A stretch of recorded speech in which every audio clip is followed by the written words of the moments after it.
Hey guys, Tail the Destructor Ender here, and welcome to a 7 Days to Die tips and tutorial video.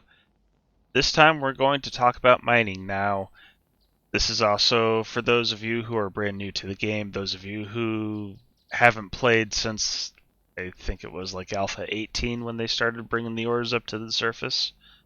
Or it's even for you veterans. Hopefully there will be some sort of tip in here that could help you out. I'm really hoping there's something for everyone in this. Alright, let's get started.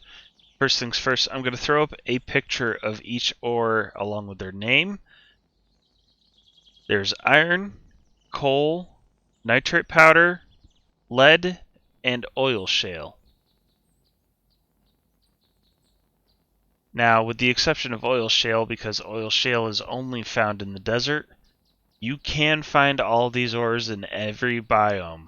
I have seen it, personal experience, every playthrough. I watch other 7 Days to Die players online. I've seen it on their playthroughs. You can find every ore in every biome, like I said, with the exception of oil shale. That's just the desert. And luckily, where I'm at in my map, right next to the desert, so I'll be able to show everything real quick. Alright, so now that we've covered what ores are there, we're going to talk about how to easily find one. Pull up your map, and the first thing you're going to want to look for is the different colored dots. We will cover oil shale here in a little while, but the brown dots, or the reddish dots, are iron. Black dots are coal. The white dots are nitrate powder. And these little bluish gray dots, that's lead. So let's go ahead and find a node real quick. Let's go get us some coal. Alright, so here we are at a coal node. And a lot of people have actually made this mistake. I've seen it online. When you're going to mine, don't just break the top rock, because there's more than just this up here on the surface. Down there it says, this looks like there's more ore below. All of this is coal. Alright, now once you've gotten the 4 nodes, there is actually more. Underneath at least one of those 4 corners, there's always one node, and it goes way, way down. Essentially, it is a giant vein. Not only does it go down to, it branches out. I could have a vein shooting off north, west, starts going west, then it curves north, any direction. Just be careful when mining, because if you, of course, have zombies on, zombies could walk by. If they hear you, they will try to get into the hole with you.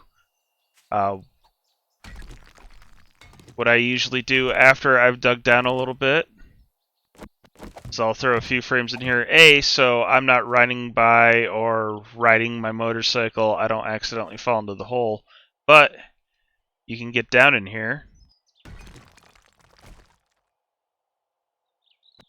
and you can cover it up from the top. This way, if a zombie comes by, you'll hear them. You'll have a chance to kind of dig yourself over to the side, pull that frame, let the zombie drop down, and then you can take care of them from there.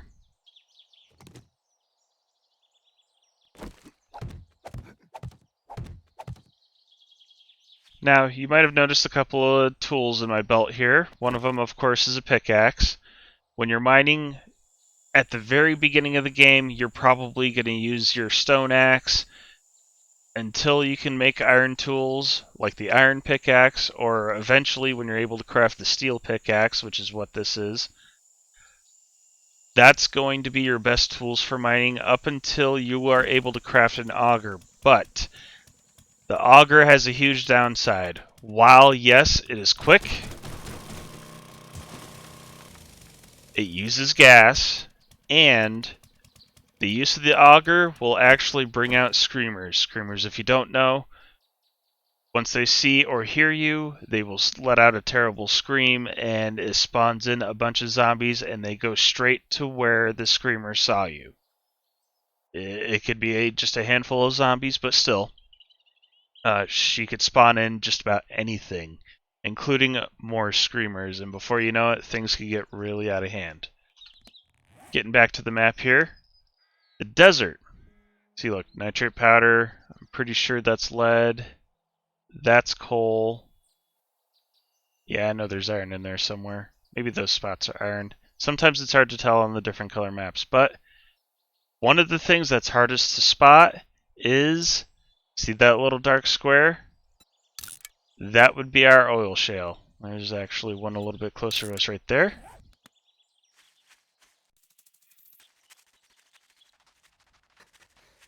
Ta-da! And just like with any other node, once you break the top, you know what, let's use the auger. There's more underneath. So never forget to dig down, and then of course you can always bring extra frames with you.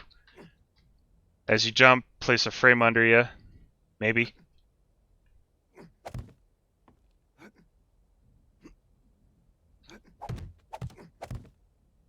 And you'll be able to get out pretty quickly. Or you could even make them into ladders and pull your way up.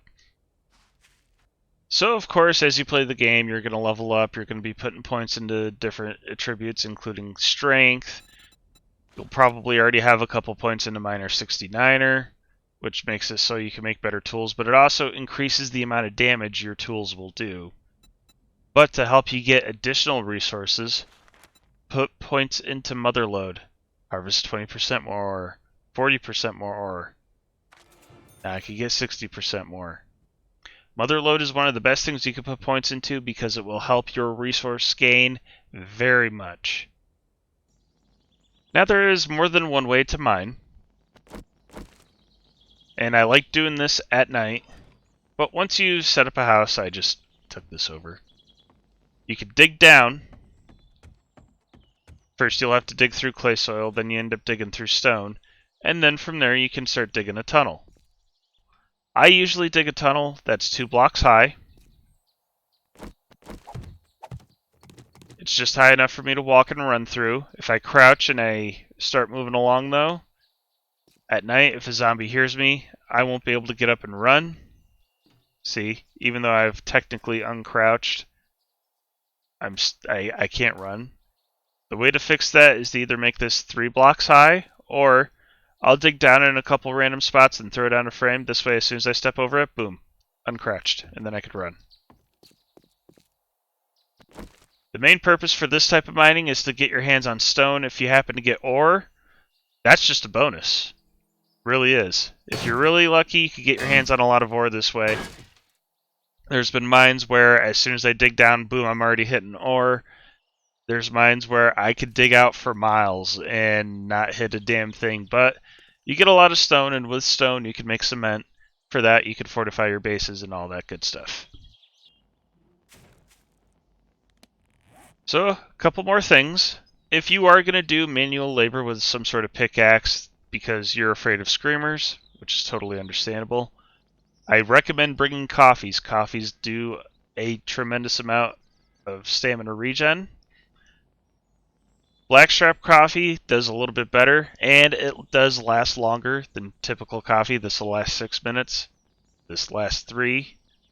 So, Blackstrap coffee, you can get the recipe for it, or I don't know if you could buy the coffee from a trader. But there's a book you could find underneath Art of Mining, and here it is. Volume 4, Craft Blackstrap Coffee. Coffee, like I said, just really helps with your stamina regen. See?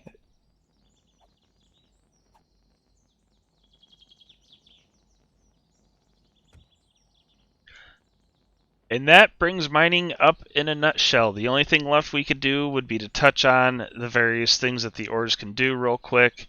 Iron's probably going to be your most important resource that you'll end up getting, maybe even on day 1.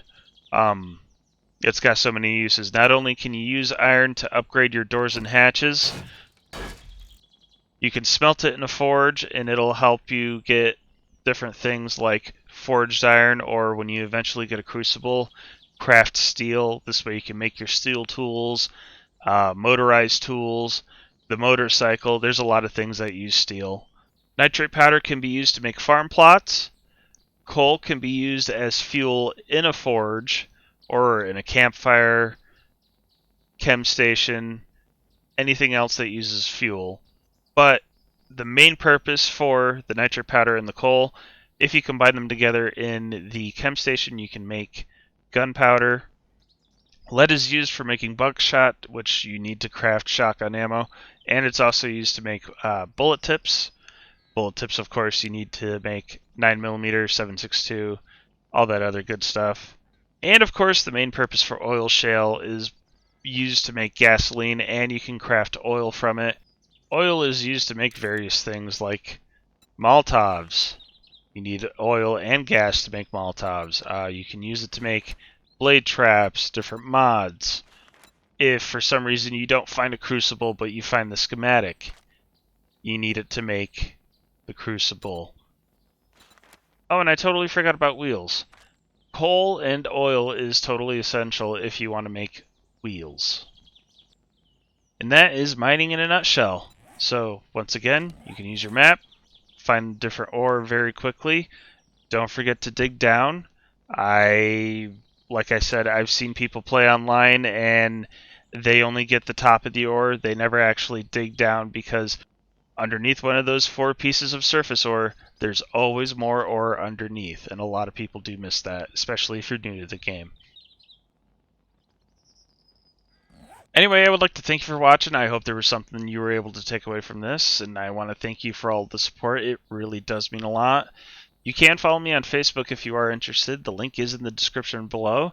Stick around for more 7 Days to Die content. I've got more stuff coming up with Townie Taylor, and I have a few other tips and tutorial videos I would like to do. Take care, and I will catch you guys in the next one.